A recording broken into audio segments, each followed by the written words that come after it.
Hello friends, welcome to formulator. So friends, आज का हमारा टॉपिक है क्रिटिकल रेडियस ऑफ इंसुलेशन। इसको क्रिटिकल थिकनेस ऑफ इंसुलेशन भी बोलते हैं। ठीक है। सो नाम से कुछ समझ में आ रहा होगा, क्रिटिकल रेडियस ऑफ इंसुलेशन। ठीक है। सबसे पहले हम लोग इंसुलेशन क्यों करते हैं? ठीक है। सबसे पहले इंसुलेशन क्यों करते हैं? इंसुलेशन इसीलिए करते हैं कि हमारा हीट ट्रांसफर बहुत कम हो जाए, मतलब हीट ट्रांसफर ना के बराबर हो। ठीक है। इंसुलेशन का पर्पस यही है कि फॉर एग्जांपल आपके पास जैसे मान लो कि थर्मस फ्लक्स होता है। ठीक है ना, जो थर्मस आप ठंडा में यूज करते हो, उसमें क्या करते हो, गर्म पानी डालते हो। तो तुम क्या चाहते हो, पानी ठंडा हो जाए? नहीं, आप चाहते हो कि पानी ठंडा नहीं हो। ठीक है। इसीलिए अंदर एक इंसुलेशन किया होगा। अगर आप थर्मस के अंदर देखोगे तो एक इंसुलेशन उसमें किया रहता है। ठीक है। और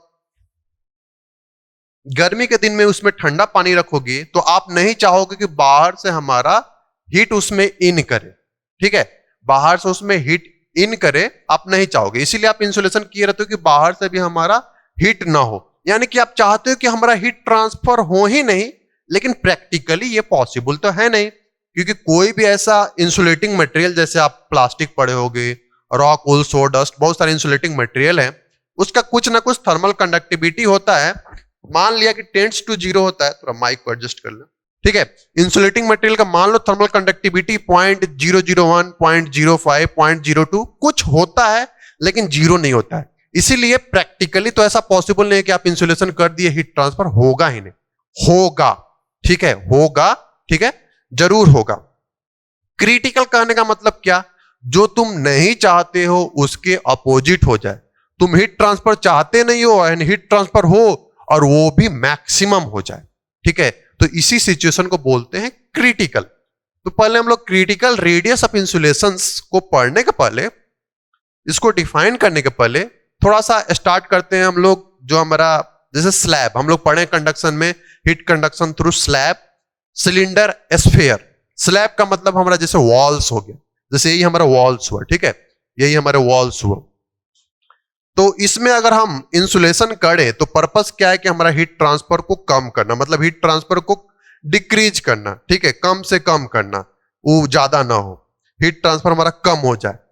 ठीक है, मतलब हो लेकिन बहुत कम हो। तो हीट ट्रांसफर को आप डिक्रीज करना चाहते हो, तो उसके लिए इंसुलेशन करते हो। तो क्या इस वॉल पे जब हम इंसुलेशन करेंगे तो डिक्रीज होगा? देखते हैं। अगर हम लोग स्लैब की बात करें, स्लैब की बात करें, वॉल्स की बात करें, तो हमारा कंडक्शन रेसिस्टेंस आप पढ़े होगे, L/Ka। कॉन्वेक्शन रेसिस्टेंस आप पढ़ोगे, R कॉन्वेक्शन 1/HA। ठीक है। चलो हम लोग इस वॉल्स की ही बात करते हैं। जो सामने तुम्हारा बोर्ड पे ये वॉल्स है, इसी की बात करते हैं। इस पे जब इंसुलेशन करोगे, ठीक है, हीट ट्रांसफर मान लो कि इनर सरफेस का कुछ T1 टेम्परेचर है, आउटर सरफेस का T2 टेम्परेचर है, तो हमारा जो हीट ट्रांसफर होगा किस एरिया से होगा? इस वॉल के एरिया से होगा। जैसे मोबाइल है, मोबाइल ऐसे हीट ट्रांसफर हो रहा है, तो जो हमारा हीट ट्रांसफर होता है वो वॉल के इस एरिया से होता है। तो इस पे जितना इंसुलेशन करोगे ये बढ़ते जाएगा, मोटा होते जाएगा, लेकिन क्या ये एरिया चेंज होगा? नहीं। जिस एरिया से हीट ट्रांसफर हो रहा है वो हमारा कांस्टेंट रह रहा है हमारे कंडक्शन वो स्लैब वॉल के केस में।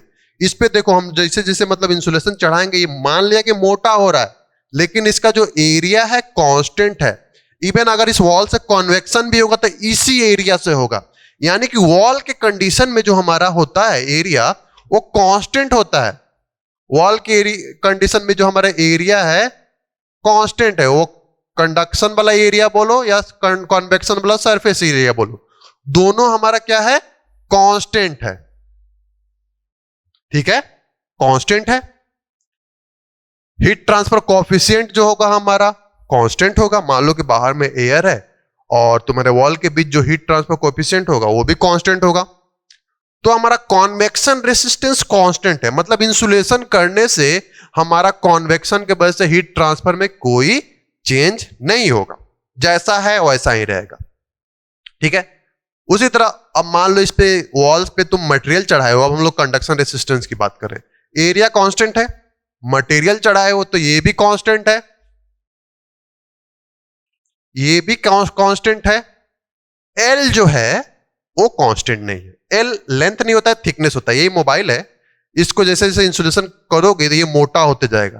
तो ये स्लैब वाला केस आपको पता होगा, कुछ हम लोग ऐसे दिखाते थे, ऐसे दिखाते थे। तो ये इधर हम लोग एरिया लेते थे, इसको थिकनेस। तो इस पे जितना इंसुलेशन चढ़ाओगे इस एल का वैल्यू बढ़ेगा। यानी कि अगर इंसुलेशन बढ़ेगा तो ये थिकनेस बढ़ेगा, ठीक है ना। इंसुलेशन बढ़ेगा तो थिकनेस बढ़ेगा, यानी थिकनेस बढ़ेगा तो हमारा कंडक्शन रेसिस्टेंस बढ़ेगा। एंड रेसिस्टेंस जितना बढ़ेगा हीट ट्रांसफर उतना ही कम होगा। आप पढ़े होगे कि जो हमारा हीट ट्रांसफर होता है डेल्टा टी अपॉन आर एथ थर्मल रेसिस्टेंस, ठीक है। ये कांस्टेंट है, लेकिन आर एथ जो है कंडक्शन की वजह से क्या हो रहा है, लेंथ बढ़ रहा है, तो इसका ये आर एथ बढ़ रहा है।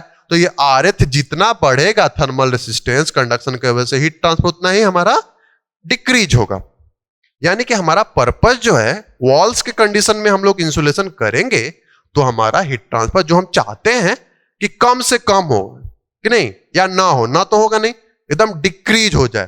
तो हम जितना मतलब इंसुलेशन प्रोवाइड करेंगे उतना ही हमारा यहां पे हीट ट्रांसफर डिक्रीज होगा, ठीक है। तो वॉल के कंडीशन में हमको कोई टेंशन नहीं, कोई बॉदर नहीं, इंसुलेशन करो, हमारा हीट ट्रांसफर जो होगा डिक्रीज होगा। लेकिन जब हम लोग सिलेंडर की बात करेंगे, एस्फीयर की बात करेंगे, तो वहां पे सिनेरियो जो होगा डिफरेंट होगा। वहां पे क्या होगा, ऐसा सिचुएशन नहीं होगा, क्योंकि वहां पे एरिया हमारा वैरी करेगा। देखते हैं अब हम लोग इसको देखते हैं, सिलेंडर वाले केस को देखते हैं। तुम्हारा क्रिटिकल थिकनेस ऑफ इंसुलेशन, पहले हम लोग सिलेंडर की बात करते हैं।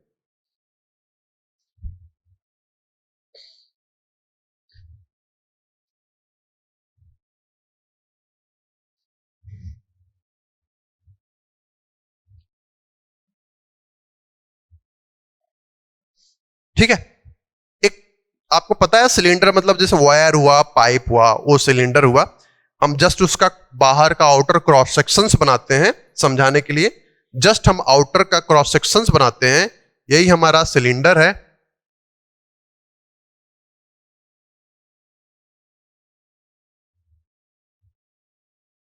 हॉलो सिलेंडर लेके चलते हैं, हॉलो सिलेंडर लेके चलते हैं। कॉम्पास है नहीं तो थोड़ा सा मतलब एग्जैक्ट सर्कल बने पॉसिबल नहीं है, बट आई एम ट्राइंग।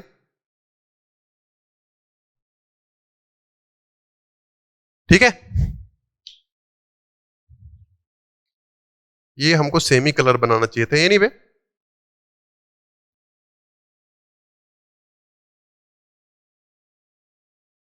आपके सामने इसलिए बना रहे हैं क्योंकि समझा सके, इसीलिए हम आपके सामने बना रहे हैं। ठीक है, चलो रफ डायग्राम ही समझो। ठीक है, तो ये सिलेंडर है, ये सिलेंडर है। मान लो कि हमारा हॉलो सिलेंडर है, तो जिसका हॉलो सिलेंडर है उसका इनर रेडियस R1 है, आउटर रेडियस हमारा R2 है। ठीक है, यही सिलेंडर है जिसका इनर रेडियस हमारा R1 है एंड आउटर रेडियस हमारा R2 है। ठीक है, कोई ना कोई मटेरियल होगा तो उसका थर्मल कंडक्टिविटी, मान लो कि हमारा उसका जो थर्मल कंडक्टिविटी है वो K1 है। थर्मल कंडक्टिविटी क्या है, K1 है। अब मान लो इसके अंदर कोई स्टीम है, कोई हॉट एयर है, ठीक है, कोई हॉट एयर है, कोई हॉट स्टीम है। ठीक है, पाइप में हॉट स्टीम फ्लो कर रहा है, हम चाहते हैं कि उससे हमारा हीट ट्रांसफर ना के बराबर हो, मतलब हीट ट्रांसफर हो भी तो बहुत कम हो। उसके लिए हम लोग इसके ऊपर क्या कर रहे हैं, एक इंसुलेशन चढ़ा रहे हैं। ठीक है, तो ये जो बाहर वाला पार्ट है ये हमारा यहाँ पे इंसुलेशन हम इसको चढ़ा रहे हैं। ये ब्लू वाला जो पार्ट है इसमें हम लोग इंसुलेशन चढ़ा रहे हैं, मतलब इंसुलेशन दे रहे हैं। इंसुलेशन देंगे तो ऑब्वियसली एक हमारा रेडियस यहां पे भी हो जाएगा जिसको हम लोग बोलेंगे R3। ठीक है, यहां पे लिखेंगे तो दिखेगा नहीं, ये R3 है। और यही जो हम लोग इंसुलेशन किए हैं ये है हमारा थर्मल इंसुलेशन। Thermal insulation. ठीक है, इसमें हमको करना है क्या, drive the expression for critical thickness of insulation और critical radius of insulation for cylinder. यहां पे ड्राइव करना है, एग्जाम में पूछता भी है, derive the expression for critical thickness of insulation for sphere. अभी सिलेंडर में हम बात कर रहे हैं, तो हमने स्लैब मतलब वॉल वाले केस में देखा कि इंसुलेशन हम लोग करते हैं तो हमारा हीट ट्रांसफर घटता है, जो हम चाहते हैं वो होता है। अब यहां भी हमारा मान लो स्टीम है, तो स्टीम और तुम्हारा जो सॉलिड है, जो पाइप है, उसमें हमारा कॉन्वेक्शन होगा अंदर। बाहर मान लो कि आउटर सरफेस से मान लो बाहर में एयर है, उसमें भी कॉन्वेक्शन होगा। ठीक है, कंडक्शन भी होगा, थर्मल कंडक्टिविटी है मान लो यहाँ पे K1, एंड जो इंसुलेटिंग मटेरियल है इसका थर्मल कंडक्टिविटी है हमारा K2। ठीक है, दो तरह के रेसिस्टेंस तो होंगे, एक होंगे कंडक्शन, रेडिएशन को हम लोग नेग्लेक्ट करते हैं, एक होगा कंडक्शन, दूसरा होगा कन्वेक्शन। कंडक्शन की बात करो, चलो आउटर की ही बात कर रहे हैं, ln R3/R2 आउटर, यहां तक ये R2 हो गया, ये R3 हो गया, अपॉन 2 पाई K2 into L conduction resistance, जो हम लोग इंसुलेशन प्रोवाइड किए उसके वजह से। और कॉन्वेक्शन रेसिस्टेंस की बात करें, कॉन्वेक्शन के रेसिस्टेंस की बात करें तो आपको पता है 1 बाई, मान लो कि बाहर में हमारा हीट ट्रांसफर कोएफिशिएंट है, एयर है, उसका जो हीट ट्रांसफर कोएफिशिएंट है H0 है, तो आपको पता है H0 इंटू एरिया बाहर यहां पे निकाल रहे हैं, आउटर मतलब जो सरफेस है उसका सरफेस एरिया मतलब 2 पाई R3 इंटू L। ठीक है ना, तो देखो थोड़ा सा दोनों रेसिस्टेंस पे ध्यान दो। तो अगर कंडक्शन रेसिस्टेंस की बात करें तो यहां पे L लेंथ है, पाइप का लेंथ हमारा कांस्टेंट होगा, थर्मल कंडक्टिविटी हमारा कोई ना कोई अगर इंसुलेटिंग मटेरियल है उसका कांस्टेंट होगा, पाई ये सब 2 कांस्टेंट ही है, R2 आउटर रेडियस कांस्टेंट है, R3 मतलब इंसुलेशन अगर हम बढ़ाएंगे तो R3 हमारा बढ़ेगा, तो R3 जितना बढ़ेगा ln R3/R2 का वैल्यू बढ़ेगा, यानी कि ये बढ़ेगा, ऊपर वाला बढ़ेगा तो ये R कंडक्शन बढ़ेगा, यानी R कंडक्शन बढ़ेगा, यानी कंडक्टिव रेसिस्टेंस जब बढ़ेगा तो हमारा हीट ट्रांसफर वहां पे क्या है, घटेगा।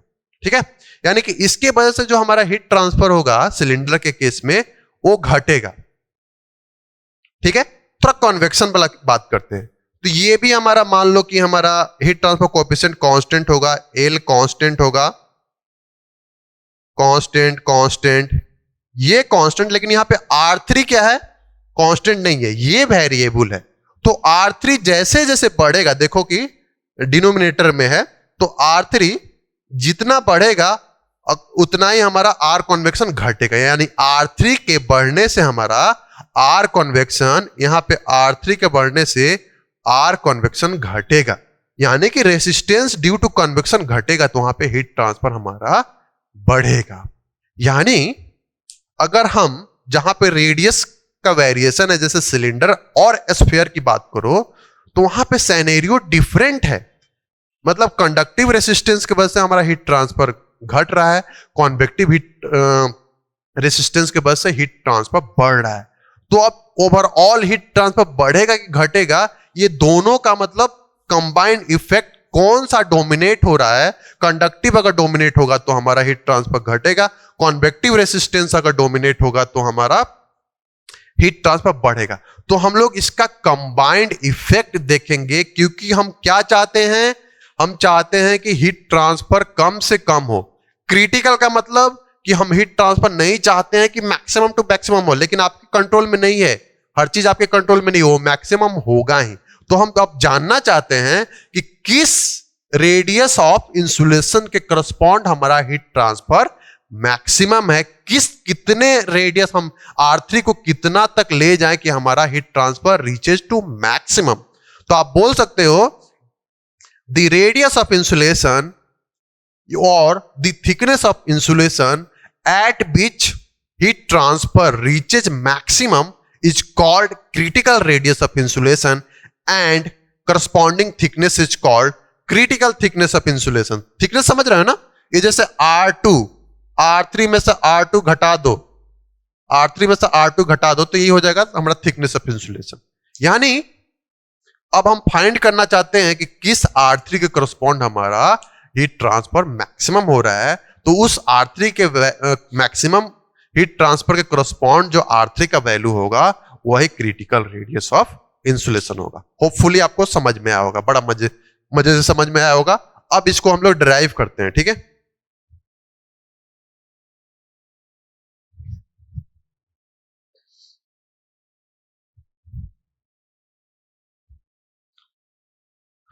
तो ऊपर लिख देना derive the expression for critical thickness of insulation for cylinder. Derive the expression for critical radius of insulation for cylinder, steam pipe, refrigerant pipe, ठीक है ना। तो हमको क्या निकालना है, हमको निकालना है heat transfer, rate of heat transfer, rate of heat transfer, rate of heat transfer. चलो इधर मिटा के लिख देते हैं, रेट ऑफ हीट ट्रांसफर का मतलब Q। आप मास्टर हो गए हो, मान लिया कि इसमें कोई मतलब स्टीम है। जहां एक चीज और हम बताना चाहते हैं, इसमें बोलते हैं कि thickness of radius of insulation up to which heat loss is maximum, बहुत जगह बात किया जाता है। Thickness of insulation up to which heat loss is maximum is called critical thickness of insulation. हम लोग यहाँ पे हीट ट्रांसफर वर्ड इसलिए यूज कर रहे हैं कि ज्यादातर इंडस्ट्रियल एप्लीकेशन में क्या होता है, हमारे रेफ्रिजरेंट पाइप होते हैं, स्टीम पाइप होते हैं। जैसे स्टीम पाइप है तो वहां से हीट अगर जितना निकलेगा, अगर हीट निकल रहा है तो एक तरह का लॉस हो रहा है, इसलिए हम लोग वहां पे बोलते हैं हीट लॉस इज मैक्सिमम। लेकिन थर्मस फ्लक्स में देखो, तुम्हारा पर्पस क्या है, उसमें ठंडा पानी भी रखते हो, तो ठंडा पानी जब रखोगे तो तुम नहीं चाहोगे कि गर्म हो, यानी कि हीट गेन ना हो, ठीक है ना। तो एक तरह का हीट वहां पे लॉस नहीं हुआ, वहां पे हीट गेन हो गया। लेकिन वही जब गर्म पानी रखोगे तो तुम चाहोगे कि इसमें से हीट निकले नहीं, तो वहां पे हीट लॉस हो गया। तो इसीलिए हम लोग instead of using heat loss we will use heat transfer, कि हमारा heat transfer reaches to maximum, ठीक है। तो अगर हम लोग हीट ट्रांसफर की बात करें तो मान लो चलो स्टीम ही मान लेते हैं। इन अंदर में जो स्टीम का टेम्परेचर है Ti है, हीट ट्रांसफर कोएफिशिएंट HI है, ठीक है। हीट ट्रांसफर कोएफिशिएंट हमारा HI है, और ये हमारा जो मटेरियल है सिलेंडर वो हॉलो है, थर्मल कंडक्टिविटी हमारा K1 है, एंड जो इंसुलेटिंग मटेरियल है उसका थर्मल कंडक्टिविटी K2 है, एंड बाहर में हमारा जो फ्लूइड है उसका जो हमारा हीट ट्रांसफर है कोएफिशिएंट है H0 है, ठीक है। तो अगर हीट ट्रांसफर आपको पता है, temperature difference higher to lower Ti minus TO, मान लो कि हमारा Ti स्टीम है तो ऑब्वियसली इसका टेम्परेचर हमारा ज्यादा होगा। यहां पे हमारा Ti इज ग्रेटर देन, कहीं लिख लेते हैं Ti is greater than TO, तो मतलब अंदर से बाहर की तरफ हमारा हीट ट्रांसफर होगा इक्वल टू Rth। Rth का मतलब जितने रेसिस्टेंस है, जितना number of convective resistance heat transfer coefficient उतना कन्वेक्टिव रेसिस्टेंस, जितना हमारा थर्मल कंडक्टिविटी उतना कंडक्टिव रेसिस्टेंस। तो दो थर्मल कंडक्टिविटी, दो हीट ट्रांसफर कोएफिशिएंट, तो दो कन्वेक्टिव रेसिस्टेंस एंड दो कंडक्टिव रेसिस्टेंस, ठीक है।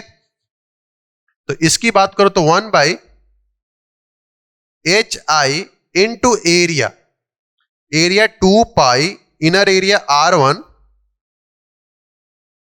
इंटू L, ठीक है, प्लस यहां जो मटेरियल K1 मतलब thermal conductivity Ln R2 outer radius upon inner radius divide by 2 pi K1 into L, plus जो इंसुलेटिंग मटेरियल है यहां से यहां, जो मतलब पाइप का आउटर सरफेस से इंसुलेटिंग मटेरियल में जो हीट ट्रांसफर हो रहा है कंडक्शन के वजह से, ये हो जाएगा Ln R3 by R2 divided by 2 pi K2 into L, plus बाहर में convection 1 by H not into 2 pi R3 into L।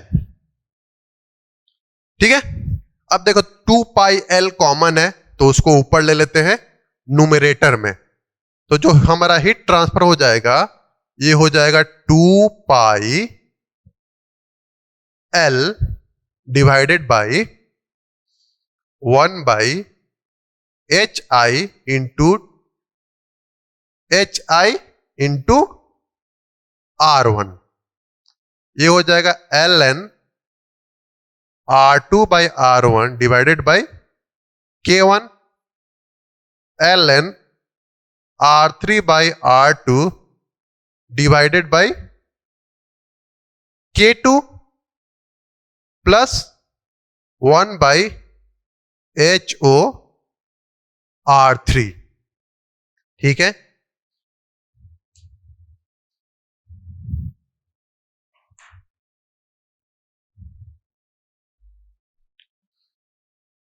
ठीक है फ्रेंड्स,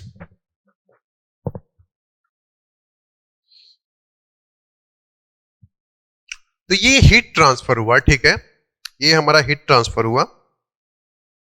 अब थोड़ा डिफाइन करते हैं,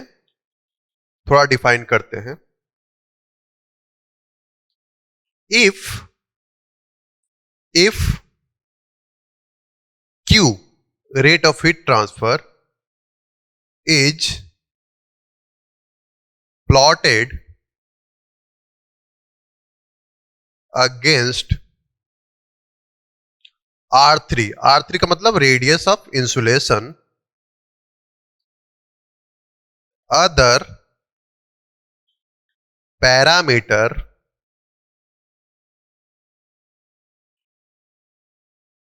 being held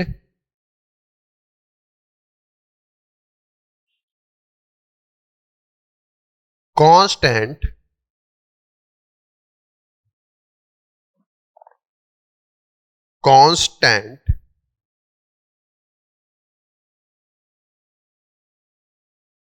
other parameter being held constant, it will sometime be seen to pass through a maximum for certain value of R3। वो ले रहे हैं कि देखो बाकी सब पैरामीटर्स है उसको कांस्टेंट मानो, ऑब्वियसली कांस्टेंट ही है, और हम Q वर्सेस R3 को प्लॉट कर रहे हैं, तो एक ऐसा सिचुएशन आएगा कि हमारा हीट ट्रांसफर मैक्सिमम होगा किसी सर्टेन वैल्यू ऑफ R3 के करस्पॉन्ड। ठीक है, this value of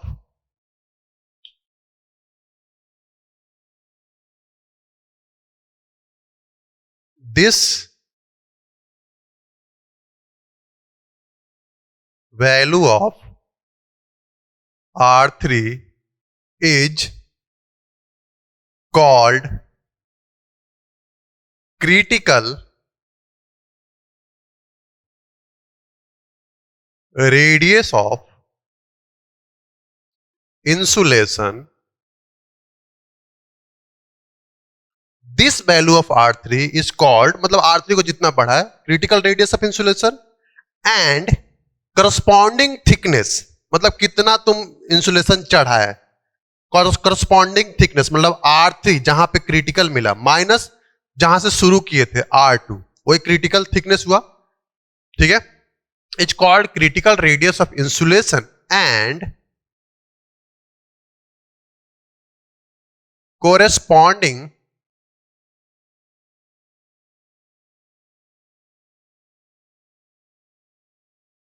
thickness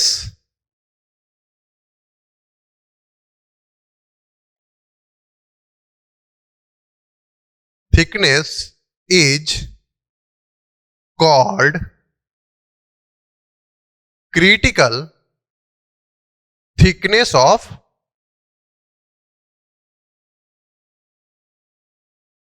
insulation. ठीक है।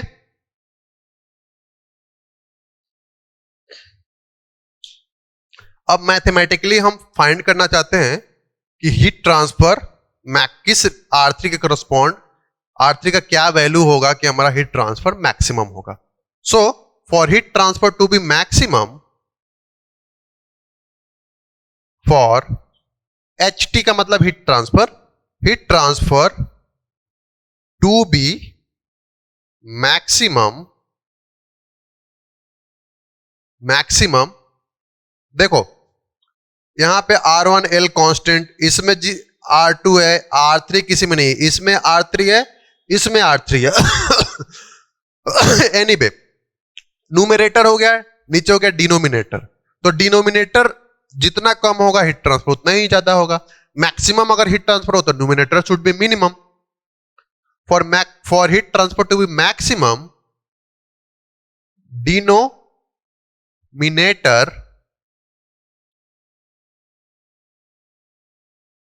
should be minimum।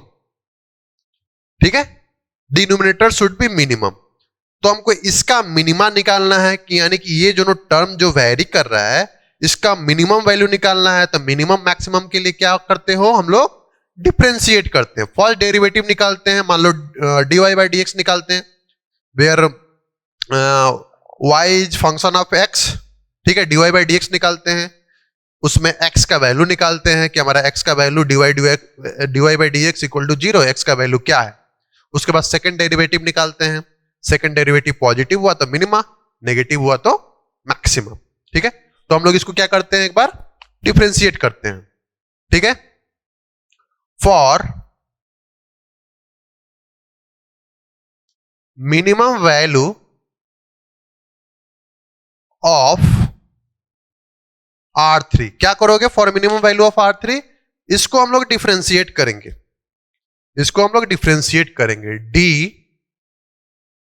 R3। किसको डिफरेंशिएट करोगे, जो वेरी कर रहा है, ln R3 by R2 divided by 2 pi K2L plus pi हम लोग ऊपर भेज दिए थे, पाई हम लोग यहां पे देखो पाई ऊपर भेज दिए थे, कांस्टेंट था, तो ln R3 by R2 divided by K2 plus 1 by H0 R3। इसको डिफरेंशिएट करके R3 का वैल्यू निकालना है, इक्वेट करना है 0 के बराबर। ठीक है,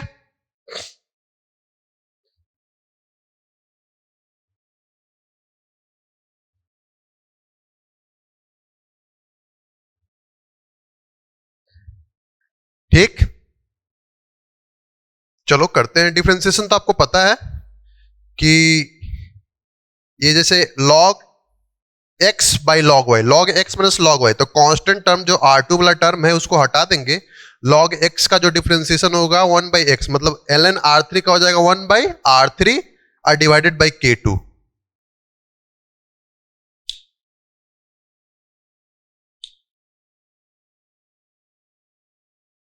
देखो क्या होगा, 1 बाई R3 K2, ठीक है, माइनस R3 को 1 by x minus 1 by x square, तो minus 1 by H0 R3 square equal to 0। और ये हमारा क्या है, फर्स्ट डेरिवेटिव है, एक तरह से क्या है हमारा, ये फर्स्ट डेरिवेटिव है। इसको एक इक्वेशन 1 ले लो, ठीक है, और 1 by R3 K2 equal to क्या हो जाएगा, 1 by H0 R3 square. Cross multiplication करोगे तो ये हो जाएगा तुम्हारा R3 K2 equal to H naught R3 square, और इधर ले जाओ, मतलब H naught R3 square minus R3 K2, और R3 को कॉमन ले लो। R3 कॉमन लोगे तो H naught R3 minus K2 equal to 0। ठीक है,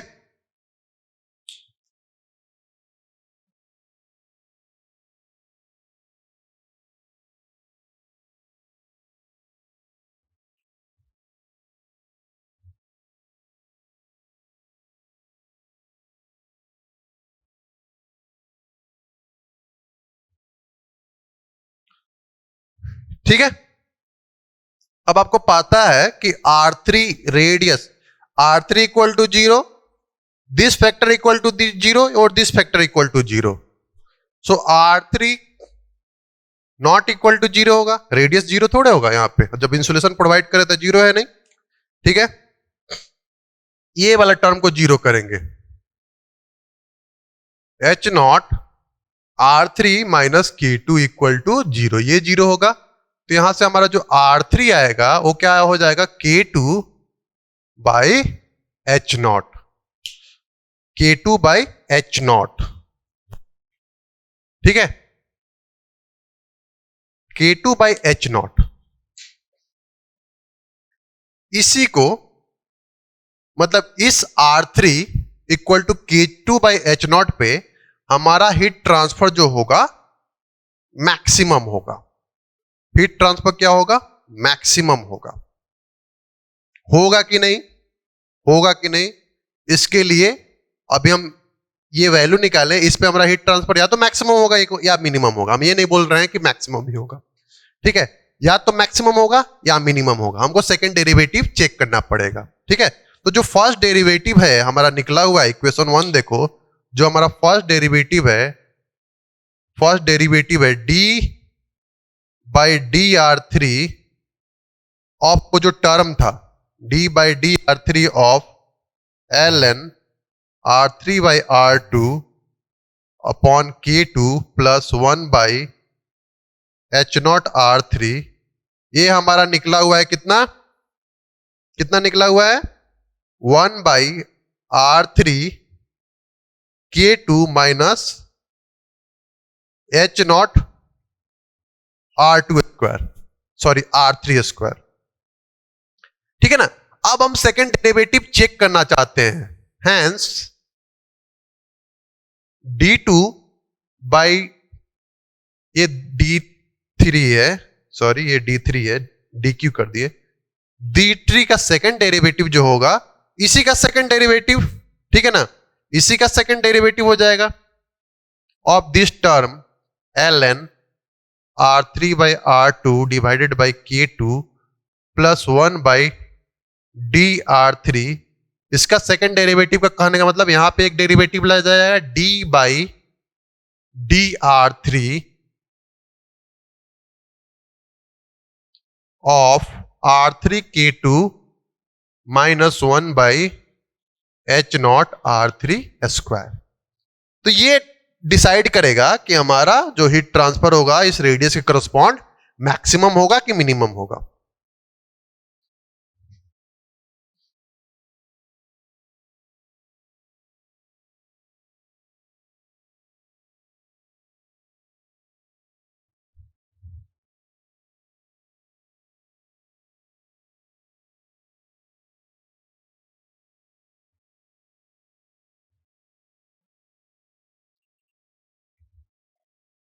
ठीक है,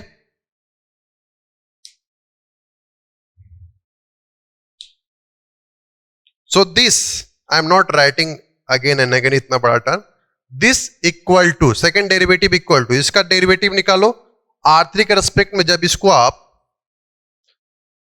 जब R3 के रेस्पेक्ट में जब आप इसको, चलो डायरेक्ट इसी को हम लिखते हैं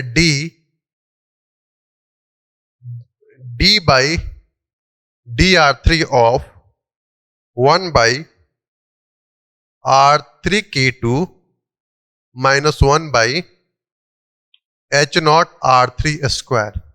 इसका डेरिवेटिव निकालो 1 by x, 1 by x square, तो माइनस R3 स्क्वायर K2, और ये क्या हो जाएगा, x का पावर -2 का डिफरेंशिएशन -2 इंटू एक्स का power -2 -1 -3 -2 by x, -2 by x Q, तो माइनस माइनस प्लस हो जाएगा, +2 बाई H0 R3 क्यू। ठीक है, अब जो है देखो R3 स्क्वायर दोनों में कॉमन हो जाएगा, 1 बाई R3 स्क्वायर हम कॉमन लेंगे। ठीक है, तो ये हो जाएगा -1 by K2 +2 by H0 R3 equal to 1 by R3 square -1 by K2, और ये हमारा इक्वेशन 2 है, where R3 equal to K2 by H0 है। वेयर R3 क्या है, K2 बाई H0 है। यहां पे हम लोग लिख रहे हैं +2 H0, R3 के जगह पे K2 बाई H0, ये भी हमारा क्या है, K2 by H0 whole square. R3 का हमने वैल्यू सब्स्टिट्यूट कर दिया, तो यहां से हमारा जो ये है H0 कैंसिल हो गया। ठीक है, तो 2 by K2 minus 1 by K2। ठीक है, जैसे 2 एक 2 माइनस 1 कितना हो जाएगा, 1, नीचे K2 है, तो ये हो जाएगा 1 by K2 by H0 whole square into ये क्या हो जाएगा, 1 बाई K2। ठीक है ना, 1 बाई K2। अब हाँ ठीक है, 1 बाई K2। अब देखो ये जो टर्म है, किसी टर्म का नेगेटिव या पॉजिटिव, ऑब्वियसली ये पॉजिटिव है, नेगेटिव या पॉजिटिव का जो स्क्वायर होता है वो पॉजिटिव होता है, तो ये ऑलरेडी पॉजिटिव है, ये पॉजिटिव है, this is positive. Thermal conductivity कभी नेगेटिव देखो नहीं, तो पॉजिटिव इंटू पॉजिटिव हमारा पॉजिटिव, यानी कि this term is greater than 0, this term is greater than 0, यानी कि ये जो R3 है, ठीक है, ये जो R3 है, मतलब जो डिनोमिनेटर जो है जिसको हम लोग मिनिमम करना चाहते थे, सेकंड डेरिवेटिव हमारा नेगेटिव आ गया, यानी कि हमारा डिनोमिनेटर क्या है, मिनिमम है। हेंस ये जो टर्म है this is minimum at R3 equal to K2 by K0। तो आप लिख सकते हो hence denominator is minimum, hence denominator of Q, जो हम लोग हीट ट्रांसफर का एक्सप्रेशन लिखे थे, is minimum at R3 equal to K2 by H0। R3 का जो वैल्यू होगा K2 बाई H0 पे डिनोमिनेटर हमारा मैक्सिमम मिनिमम होगा, यानी डिनोमिनेटर मिनिमम है, यानी कि हमारा हीट ट्रांसफर जो होगा इस वैल्यू पे मैक्सिमम होगा। हेंस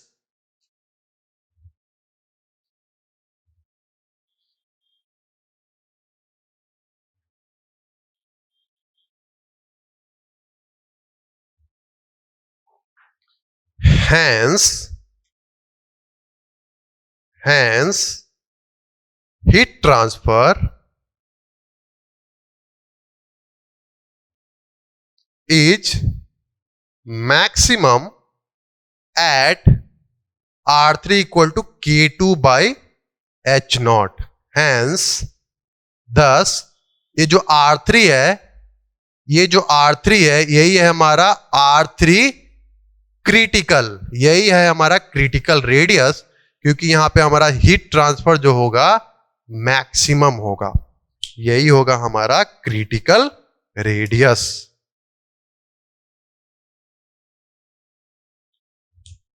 ठीक है, तो क्रिटिकल थिकनेस ऑफ इंसुलेशन क्या हो जाएगा, R3 critical minus R2। Critical thickness of insulation क्या होगा, R3 क्रिटिकल माइनस R2। लिख लेना, critical thickness of insulation R3 critical minus R2। ठीक है। सो जस्ट हमने हीट ट्रांसफर का डेरिवेशन लिखा, जो डिनोमिनेटर था उसको हमने क्या किया, डिफरेंशिएट किया। इवन हमको सेकंड डेरिवेटिव चेक करने की जरूरत नहीं थी, क्योंकि ये ऑलमोस्ट हमको पता है कि अब जब हम लोग किए क्रिटिकल है, हीट ट्रांसफर को हमको मैक्सिमम आना ही आना है, तो सेकंड डेरिवेटिव हमारा जो ये था पॉजिटिव आता ही हटा। फिर भी आपके एग्जाम में पूछेगा तो आप इसको थोड़ा आगे फर्दर बढ़ा देना, ठीक है। तो ये सिलेंडर का केस था। स्फीयर वाला केस सेम, हमको हीट ट्रांसफर का फॉर्मूला लिखना है और डिनोमिनेटर को क्या करना है, हमको डिफरेंशिएट कर देना है। फर्स्ट डेरिवेटिव डिफरेंशिएट कर दो, हमारा वहां पे R3 का वैल्यू मिल जाएगा। तो जब आप डिफरेंशिएट करोगे और जब आप निकालोगे, आप करना खुद से for sphere, for spherical shell बोल रहे हैं, आप खुद करो, ठीक है, या स्फीयर बोलो, स्फेरिकल सेल नहीं, हम स्फीयर ही बोलते हैं। इवन यहां भी हमने जैसे सेल लिया, एक हॉलो सिलेंडर लिया, सॉलिड वाले केस में भी हमारा यही रिजल्ट आएगा, ठीक है। सॉलिड वाले भी केस में हमको यही आएगा। तो आप कुछ भी ले सकते हो, इंसुलेशन चढ़ा रहे हो सिलेंडर के ऊपर, वो सॉलिड हो या आपको हॉलो हो, कोई फर्क नहीं पड़ता है, ठीक है। आपका कंडीशन यही आएगा कि हमारा जो क्रिटिकल रेडियस होगा, अब ये R3 रहा होगा, R2 हो जाएगा अगर मान लो यहाँ पे हमारा ये सॉलिड होगा। ये मैटर नहीं करता, मैटर ये फॉर्मूला करता है कि जो हमारा क्रिटिकल थिकनेस ऑफ जो इंसुलेशन होगा वो K2/H0 होगा। For sphere RCR, R critical से हम बोल रहे हैं, RCR जो होगा 2K/H0, 2K2/H0। ये K2 R3 ये सबसे आपको बॉदर नहीं करना है। यहां पे जो K है thermal conductivity of insulating material है, एंड जो H0 है वो आपको जो आउटर साइड का जो हीट ट्रांसफर कोएफिशिएंट है वो है। इस पे आपको ध्यान देना है, ठीक है। थोड़ा और इसका डिस्कस करेंगे। जब आप इसको प्लॉट करते हैं, बहुत सारे बुक में प्लॉट किया गया है, जब आप इसको प्लॉट करते हो, इस R3 और Q को जब आप प्लॉट करते हो, इधर हमारा रेट ऑफ हीट ट्रांसफर हुआ, इधर हमारा रेडियस ऑफ इंसुलेशन हुआ। जब हम इसको प्लॉट करते हैं, ठीक है, तो कुछ हमारा ऐसा वैल्यू आता है, ठीक है, कुछ ऐसा वैल्यू आता है।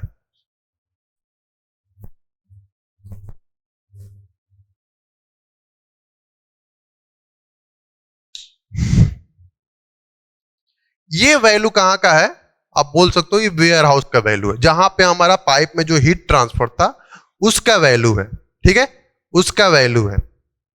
जहां पे हमारा जो रेडियस था, यहीं से हम शुरू किए हैं, यहां पे हमारा जो रेडियस, जहां पे हमने इंसुलेशन शुरू किया था, यहां से स्टार्ट किया था, यहां पे हमारा R2 है, ठीक है। यहां से हमारा मतलब शुरू हुआ था, यहां पे हमने इंसुलेशन नहीं दिया था। यहां पे जो हमारा हीट ट्रांसफर जो आप निकाले, Q जो निकाले विदाउट एनी इंसुलेशन, यहां पे ये वैल्यू है, ठीक है। तो जब हम इंसुलेशन, जब हम इसको चढ़ाएं, ठीक है, तो ये हमारा क्या हुआ, हीट ट्रांसफर ये बढ़ा। एक्चुअल में क्या हुआ, ये बढ़ा, एक रीचेस टू मैक्सिमम। तो यहां पे हमको जो वैल्यू मिल रहा है, यहां पे जो वैल्यू मिल रहा है,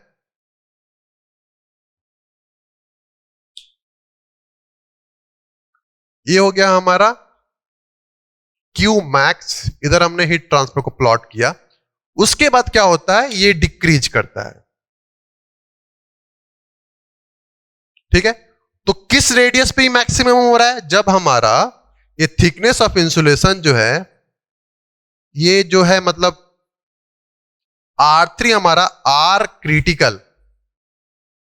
क्रिटिकल के बराबर है, तो ये हमारा मैक्सिमम हो रहा है। उसके बाद जो R3 है हमारा R क्रिटिकल से ज्यादा हो जा रहा है। इधर जो हमारा R3 है is greater than R critical, और इधर बोला जाए तो R3 is less than R critical, ये भी बोल सकते हो। तो यहां पे तीन तरह के सिचुएशन मिल रहे हैं। पहला सिचुएशन है कि हमारा क्या हो रहा है, जब हम इसको ऐसा ही कर्व आएगा, जब हम इसको प्लॉट करेंगे तो heat transfer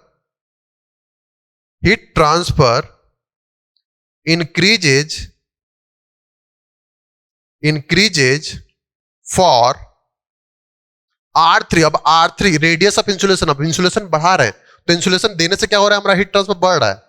for R3 is greater than R critical, मतलब R3 जो है, सॉरी, R क्रिटिकल से जब कम है, ठीक है, R3 is less than R critical, हमारा हीट ट्रांसफर क्या हो रहा है, इंक्रीज कर रहा है. क्रिटिकल यहां पहुंच रहा है तो इधर क्या है, R3 का वैल्यू क्रिटिकल से कम है. सब है R3, वेरिएशन तो R3 में ही हो रहा है, लेकिन यहां पे जो R3 क्रिटिकल एक स्पेशल केस है R3 का. इधर हमने R3 को ही प्लॉट किया है, इधर लिख देते हैं. दूसरा सिचुएशन क्या है, reaches maximum heat transfer, reaches maximum for R3 equal to R critical. एक ऐसा सिचुएशन आ रहा है जहां पे हीट ट्रांसफर मैक्सिमम हो जा रहा है, उसके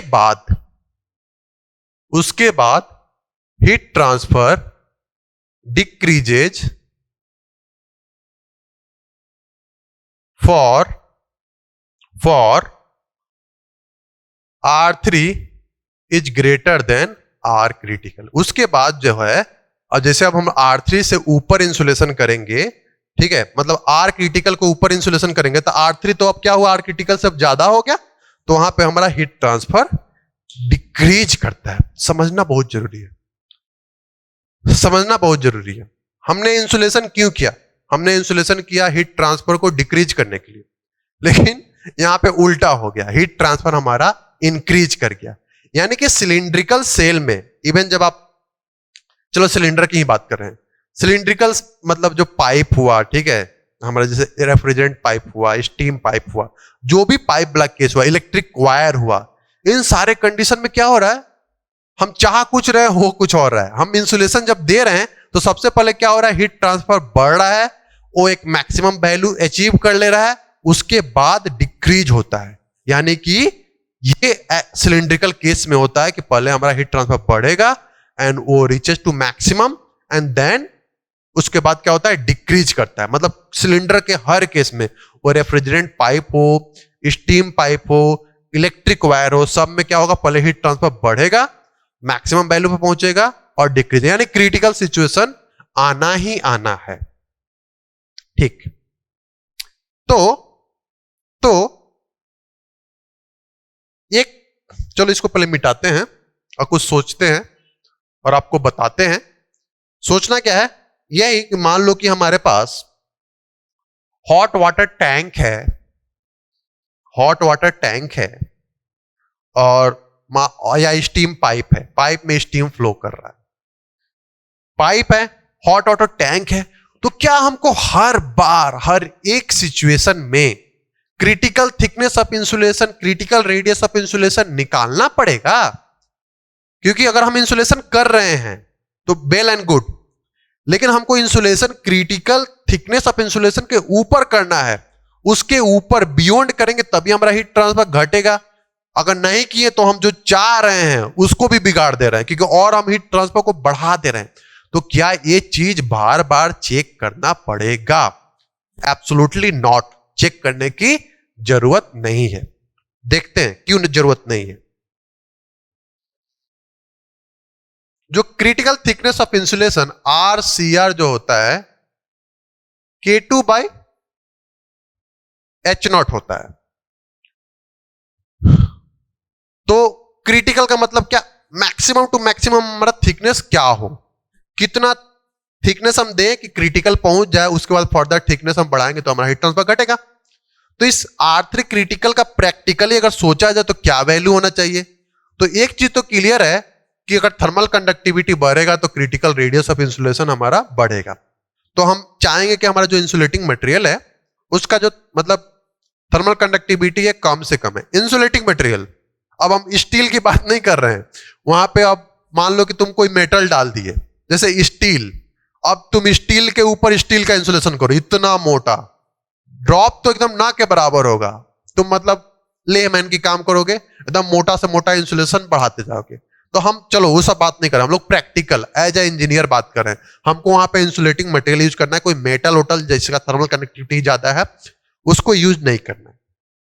तो इंसुलेटिंग मटेरियल का जो हार्डली, अब देखो थर्मल कंडक्टिविटी बढ़ेगा, क्रिटिकल रेडियस ऑफ इंसुलेशन बढ़ेगा, तो हमको बढ़ना क्रिटिकल वाला टर्म देखना है।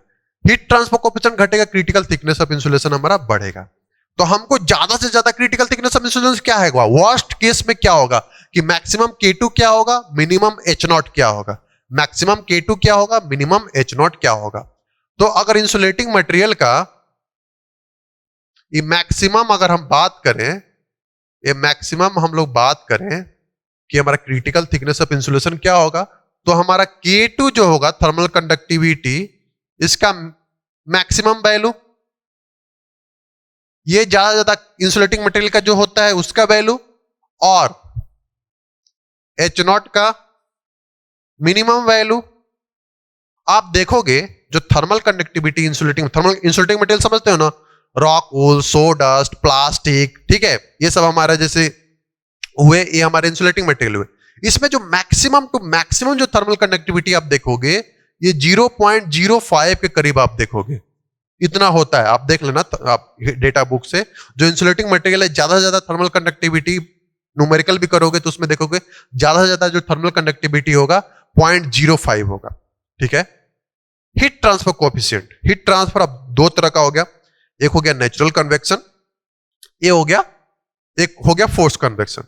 नेचुरल कन्वेक्शन में आपको पता है हीट ट्रांसफर कोएफिशिएंट हमारा कम होता है, और जैसे हमारा एयर हो गया तुम्हारा, ठीक है, वाटर हो गया, मतलब कन्वेक्शन की वजह से। तो जो हम नेचुरल कन्वेक्शन में जो हार्डली जो अगर हम लोग एयर की बात करें, जैसे बाहर में एयर है, नेचुरल कन्वेक्शन में जो हीट ट्रांसफर कोएफिशिएंट जो हार्डली उसका होता है वो 5 वॉट्स पर मीटर स्क्वायर केल्विन होता है। ये हो गया वॉट्स पर मीटर केल्विन, ये हो गया वॉट्स पर मीटर स्क्वायर केल्विन, ठीक है। तो इसको जब आप कैलकुलेट करोगे तो ये हो जाएगा 0.01, ठीक है, 0.01 मीटर, 0.01 की पॉइंट 0.01 मीटर, ठीक है, मीटर। mm में अगर बात करो या cm में बात करो तो 1 सेंटीमीटर या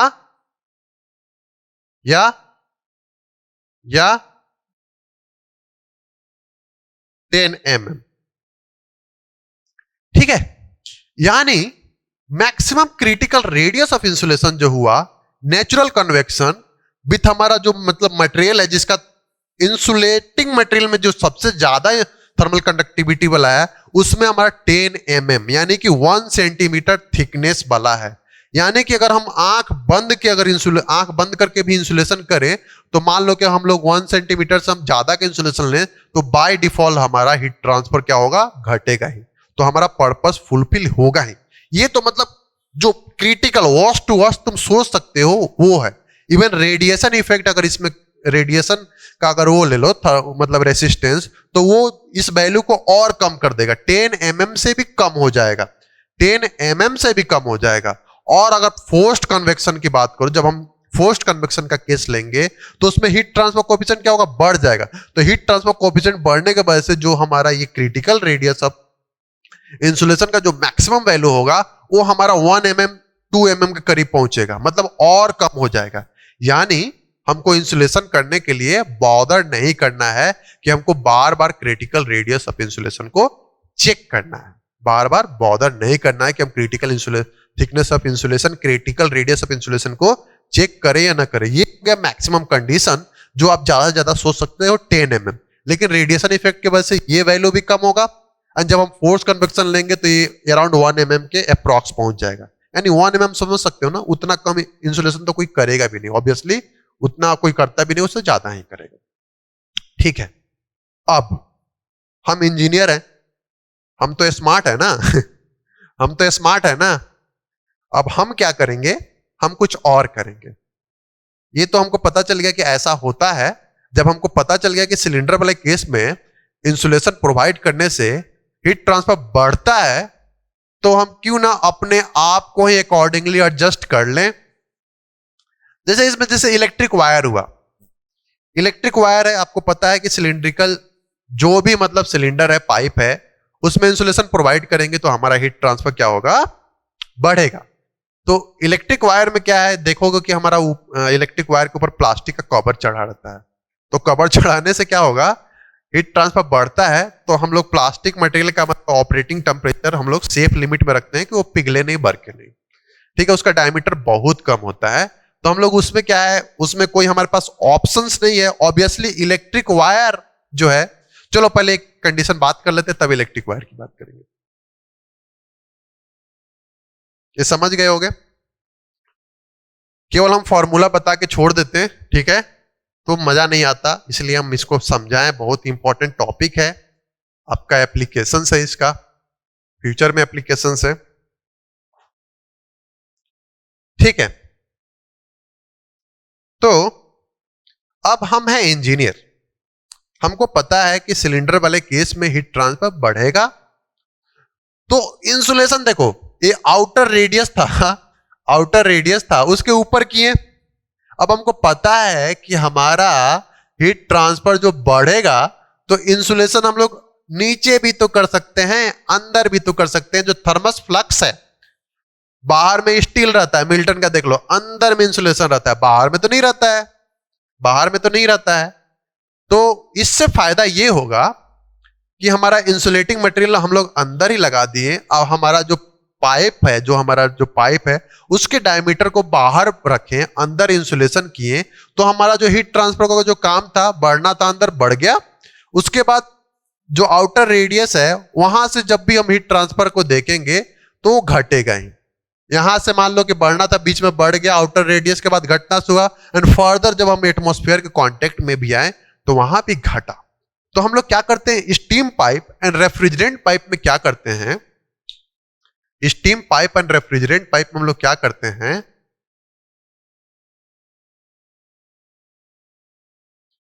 थिकनेस ऑफ इंसुलेशन को प्लॉट किए, थिकनेस ऑफ इंसुलेशन मतलब R3 माइनस R2 को प्लॉट किए इस तरीके से, इस तरीके से।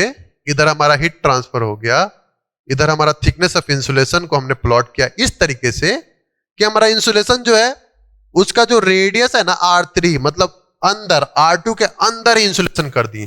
तो अंदर इंसुलेशन किया तो हीट ट्रांसफर हमारा मैक्सिमम वैल्यू पे पहुंचा। उसके बाद कंटिन्यू हमको डिक्रीज करते हैं, यानी हम लोग स्टीम पाइप और रेफ्रिजरेंट पाइप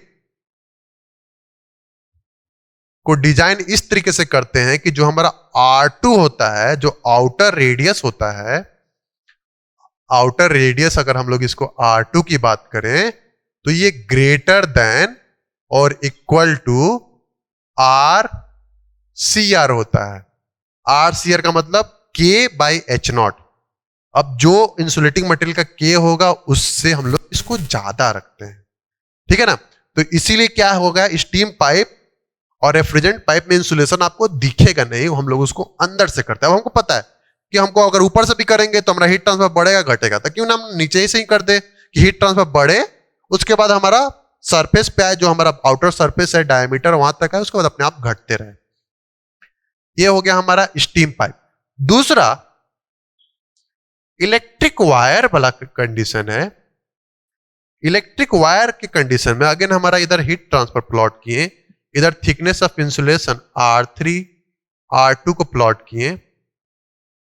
उसमें देखो इंसुलेशन, देखो जो इलेक्ट्रिक वायर है उसमें क्या है, इंसुलेशन आउटर रेडियस के ऊपर, आउटर रेडियस के ऊपर प्रोवाइड किए। तो ऊपर प्रोवाइड करेंगे तो हमको पता ही है कि पहले हमारा हीट ट्रांसफर बढ़ेगा, मैक्सिमम पहुंचेगा, फिर घटेगा। यानी कि इस कंडीशन में हमारा सिचुएशन कुछ ऐसा होगा, ठीक है ना। यहां पे जो होता है हमारा R2 जो होता है लेस देन और इक्वल टू, मतलब R क्रिटिकल होना तो वही चाहिए। जब हम सिलेंडर का केस पढ़ेंगे तो जब भी इंसुलेशन प्रोवाइड करेंगे, पहले हीट ट्रांसफर बढ़ेगा, it will reaches to maximum, उसके बाद घटेगा। बट एज ए इंजीनियर हम लोग स्मार्ट वर्क करते हैं। हम लोग स्मार्ट वर्क ये करते हैं कि जब हमारा स्टीम पाइप है, रेफ्रिजरेंट पाइप है, चलो अंदर में इंसुलेशन दे दो, हीट ट्रांसफर को अंदर ही मैक्सिमम करा दो, जो सरफेस है वहां आते आते वो अपना मतलब मिनिमम वाला कंडीशन पहुंच जाए, मतलब वहां से हीट ट्रांसफर ड्रॉप होते रहे, ठीक है, या ना के बराबर हो। इलेक्ट्रिक वायर में, वायर के अंदर करंट से मरना थोड़े है, ऑलरेडी करंट कैरिंग डिवाइस है, डायमीटर भी बहुत कम होता है, अंदर क्या इंसुलेशन करोगे, ठीक है। लेकिन वो करंट कैरी कर रहा है, अगर तुम अंदर में इंसुलेशन करोगे तो फिर करंट कैसे कैरी, अंदर से ही मतलब हमारा इंसुलेशन कर दिए तो हमको सफिशिएंट इलेक्ट्रिसिटी भी प्रोड्यूस नहीं होगा। दूसरा, अगर हो भी रहा है तो अगर वो उस पर आपको मतलब करंट लग सकता है, तो जो भी हमारे इलेक्ट्रिक वायर में जो है, हमारे इलेक्ट्रिक वायर का डायमीटर कम होता है तो हमारा इंसुलेशन है ऊपर प्रोवाइड करें। तो जब आपको पता है, जब ऊपर प्रोवाइड करेंगे हीट ट्रांसफर हमारा बढ़ेगा, रीचेस टू मैक्सिमम घटेगा, यानी ये वाला सिचुएशन हमारा होगा। मजा आया होगा फ्रेंड्स। अब इस पे हम लोग 2-3 न्यूमेरिकल्स करेंगे और फर्दर नेक्स्ट टॉपिक की तरफ मूव करेंगे।